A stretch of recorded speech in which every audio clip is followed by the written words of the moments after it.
주말마다 등산을 간다던 아내가 있었습니다. 운동도 되고 스트레스도 풀린다며 거침없이 집을 나섰죠. 남편이 물어도 아내는 태연했습니다. 왜? 의심해? 나 혼자만의 시간도 필요하잖아. 오히려 남편을 의심하는 사람처럼 만들었죠. 남편은 그 말을 믿었습니다. 아내가 건강을 챙기는 거라고, 좋은 취미를 갖게 된 거라고 생각했습니다. 하지만 그 태연함이 조금씩 이상하게 느껴지기 시작합니다. 아내는 주말마다 나갔고 연락은 거의 되지 않았습니다. 전화하면 짜증 섞인 목소리로 지금 산인데 왜 전화해? 내가 혼자 있을 때도 못 견뎌. 문자는 몇 시간 뒤에야. 미안 못 봤어 한 줄. 남편은 처음엔 이해하려고 했습니다. 등산 중이니까 전화를 못 받을 수도 있지. 집에서 쌓인 스트레스를 풀고 있는 거겠지. 그런데 더 이상한 건 집에 돌아와서도 땀 한 방울 없이 오히려 신이 나 있다는 겁니다. 등산을 다녀온 사람 같지 않았습니다. 오히려 흥분한 것 같았죠. 그때 남편의 머릿속에 처음으로 이런 생각이 스쳤습니다. 혹시 다른 남자라도 만나는 건가? 남편은 혼자서 하나하나 따져봅니다. 등산 사진은 한 장도 없고 등산복은 늘 새 것처럼 깨끗하고 향수 냄새가 예전과 달라졌고 주말만 지나면 통장에서 현금이 쏙쏙 빠져나가 있었습니다. 그리고 아내는 내 돈 내가 쓰는데 왜? 당신이 간섭할 일 아니잖아. 오히려 당당했습니다. 남편은 통장 거래 내역을 확인했습니다. 10만원, 20만원, 50만원. 주말마다 현금이 인출되고 있었습니다. 한 달에만 거의 200만원이 넘었습니다. 등산에 이렇게 돈이 많이 들어? 아니면 다른 사람한테 쓰는 건가? 남편은 확신합니다. 이건 바람이다.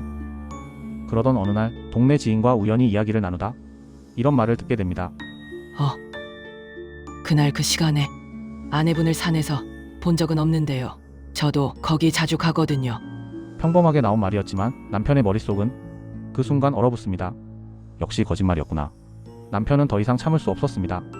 집에 돌아와서 아내에게 조심스럽게 물었습니다. 당신 정말 등산 가는 거 맞아? 아내는 발끈했습니다. 뭐? 지금 나 의심하는 거야? 산에 가든 어디를 가든 내 자유 아니야? 남편은 말을 잇지 못했습니다. 아내의 반응이 너무 과격했기 때문이죠. 그리고 그날 밤 남편은 잠을 이루지 못했습니다. 그리고 얼마 뒤 남편에게 전화 한 통이 걸려옵니다. 낯선 남자의 목소리. 당신 아내 지금 우리한테 있어. 3천만 원 준비해. 경찰 부르면 어떻게 될지 알지? 24시간 안에 준비 못하면 2번 다시 못 볼 거야. 남편은 패닉에 빠집니다. 납치? 아내가 납치됐다고? 머릿속이 하얘졌습니다. 손이 떨렸고 숨이 막혔습니다. 어떻게 해야 하지? 경찰에 신고할까 고민하다가 아내의 안전이 먼저라 생각하고 돈을 준비하기 시작합니다. 퇴직금 통장, 적금, 친구한테 빌린 돈까지 모아서 3천만 원을 만들었습니다. 하지만 뭔가 이상했습니다. 납치범의 목소리가 어딘가 어설프고 배경 소음이 도박장 같은 느낌이었거든요. 카드 섞는 소리, 칩 소리, 사람들이 웃는 소리. 이건 납치가 아닌 것 같은데? 남편은 결국 경찰에 신고했습니다. 경찰의 추적 결과 충격적인 사실이 드러납니다. 납치는 거짓이었습니다. 아내가 같이 도박하던 사람들과 짜고 납치를 연기한 거였습니다. 목적은 단 하나, 도박 자금 3천만 원 마련. 이번에만 크게 따면 다 갚을 수 있어. 그럼 남편도 모르고 다 해결되는 거잖아. 아내는 그렇게 생각했습니다. 경찰이 전화를 역추적해 아내와 공모자들을 찾았을 때 그들은 도박장에서 태연하게 앉아 있었습니다. 아내는 경찰을 보고도 처음엔 웃었습니다. 뭐야, 어떻게 알았어? 진짜 잘하네. 남편은 그 순간 완전히 무너집니다. 이 사람이 내가 아는 사람이 맞나? 어떻게 이럴 수가 있지? 경찰은 남편에게 설명했습니다. 아내분은 이미 몇 달 전부터 불법 도박장을 드나들었고 빚도 상당히 있는 상태입니다. 이번 납치극은 그 빚을 갚기 위해 꾸민 거예요. 아내는 주말마다 도박에 빠져 있었습니다. 처음엔 재미로 한두 번, 친구가 소개해준 곳이었습니다. 한 번만 가봐, 재미있어. 처음엔 작은 돈으로 시작했습니다. 10만원, 20만원. 그런데 한 번 따니까 50만원이 되었습니다. 이거 금방 딸 수 있잖아. 이렇게 쉬운 걸 왜 몰랐지? 아내는 흥분했습니다. 다음 주에도 갔습니다. 이번엔 100만원을 걸었습니다. 이번엔 진짜 된다. 느낌이 좋아. 하지만 잃었습니다. 아니야, 다음엔 무조건 복구한다. 그렇게 매주 더 큰 돈을 걸었고 잃을 때마다 다음엔 무조건 딴다며 더 큰 돈을 쏟아부었습니다. 통장은 비었고 적금은 깼고 친구한테 돈도 빌렸습니다. 하지만 모두 도박장에서 사라졌습니다. 그리고 돈이 완전히 떨어지자 아내는 납치극까지 꾸민 겁니다. 등산이라는 완벽한 가면 뒤에서 아내는 이미 통제 불능 상태였습니다. 남편이 조용히 물었습니다.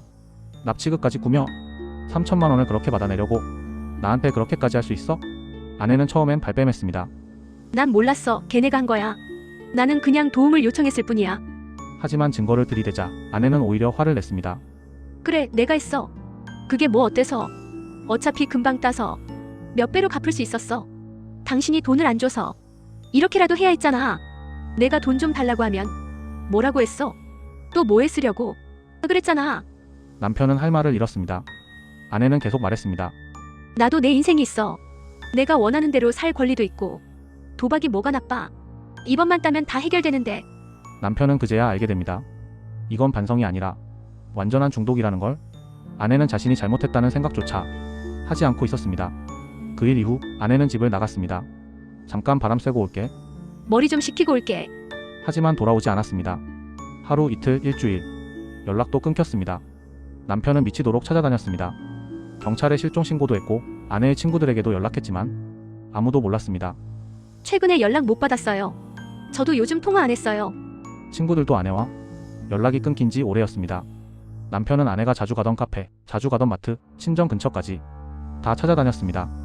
하지만 아무 흔적도 없었습니다. 그리고 한 달쯤 지났을 때 누군가로부터 제보가 들어옵니다. 당신 아내 같은 사람 카지노 근처에서 봤어요.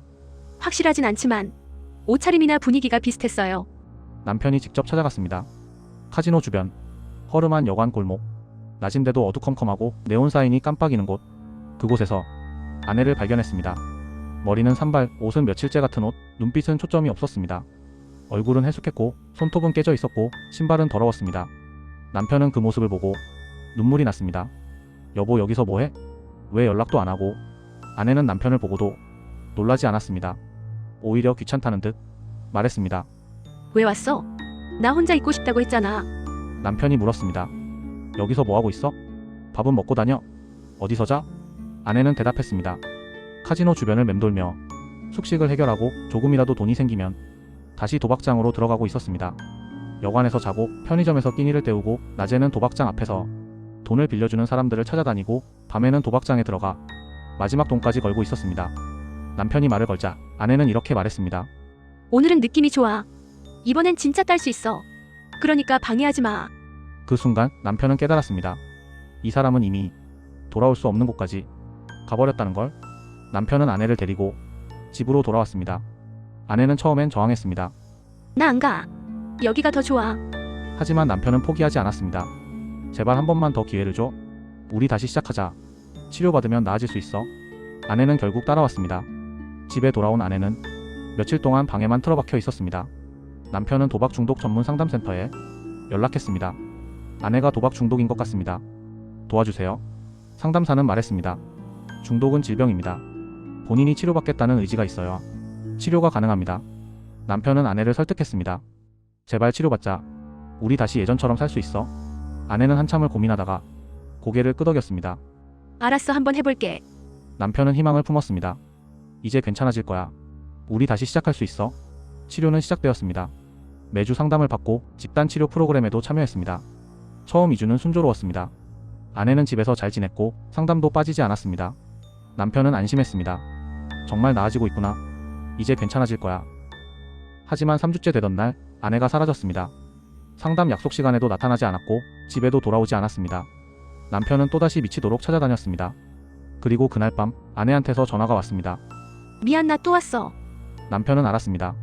아내가 어디에 있는지. 카지노였습니다. 남편이 달려갔습니다. 카지노 입구에서 아내를 발견했습니다. 아내는 울고 있었습니다. 미안해. 참으려고 했는데 안 되더라. 머릿속에서 계속 생각이 나는 거야. 한 번만 더 하면 따낼 수 있어. 이번엔 진짜야. 참을 수가 없었어. 남편은 아내를 안았습니다. 하지만 아내는 남편을 밀쳐냈습니다. 나 안 갈 거야. 나 여기 있을래. 남편은 끝까지 설득했습니다. 제발 집에 가자. 다시 치료받자. 포기하지 말자. 아내는 결국 남편을 따라 집으로 돌아왔습니다. 하지만 그 후로도 아내는 계속 재발했습니다. 한 번, 두 번, 세 번. 치료를 받다가도 결국 도박장으로 돌아갔습니다. 남편은 지쳤습니다. 6개월 동안 치료를 시도했지만 아내는 계속 재발했습니다. 남편은 더 이상 감당할 수 없었습니다. 경제적으로도 정신적으로도 육체적으로도 한계에 다다랐습니다. 치료비로 수천만 원이 들어갔고 아내가 도박장에서 또 빚을 지고 왔습니다. 남편은 결국 결정을 내렸습니다. 이혼. 아내에게 말했습니다. 나 더 이상 못하겠어. 미안해. 아내는 담담하게 말했습니다. 알아, 나도 알아. 당신 잘못 없어. 다 내 잘못이야. 하지만 나도 어쩔 수가 없어. 참으려고 해도 머릿속에서 계속 생각이 나. 이번엔 딸 수 있어. 금방 복구할 수 있어. 나도 이런 내가 싫어. 하지만 멈출 수가 없어. 이혼 서류에 두 사람은 서명했습니다. 남편은 마지막으로 아내에게 물었습니다.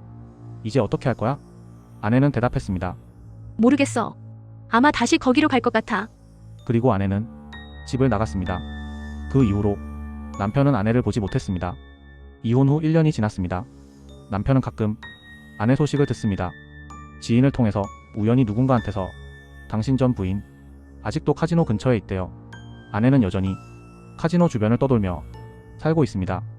여관을 전전하며 돈이 생기면 도박장에 들어가고 돈이 떨어지면 또 빌리고 그렇게 반복되는 삶을 살고 있습니다. 남편은 가끔 그 소식을 들으면 가슴이 아픕니다. 내가 더 잘했으면, 더 일찍 알았으면, 더 강하게 막았으면. 하지만 이제는 어쩔 수 없다는 것도 압니다. 중독은 본인이 끊겠다는 의지가 없으면 아무도 도와줄 수 없다는 것을 겉으로 보이는 평범한 일상, 등산 간다는 한마디, 그 뒤에 이렇게 무서운 진실이 숨어 있을 수 있습니다. 도박 중독은 사람을 완전히 바꿔버립니다. 이번엔 딴다. 금방 복구된다. 이 말이 반복된다면 그건 이미 중독입니다. 납치극까지 꾸미고 가족을 속이고 집을 나가 카지노 주변을 떠도는 살, 치료를 시도해도 계속 재발하고 결국 가정이 무너지고 이혼까지 이어지는 살, 그게 중독의 끝입니다. 불륜보다 더 무서운 건 혼자 무너지는 중독입니다. 도박 중독은 질병입니다. 본인의 의지만으로는 극복하기 어렵습니다. 만약 주변에 이번엔 딴다는 말을 반복하는 사람이 있다면 지금 바로 도움을 요청하세요. 한국도박문제관리센터 1336 24시간 무료 상담이 가능합니다. 너무 늦기 전에, 가정이 무너지기 전에 도움을 요청하세요. 오늘 이야기 가족과 함께 한 번쯤 생각해 보셨으면 합니다. 이 영상이 누군가에게 경고가 되길 바랍니다.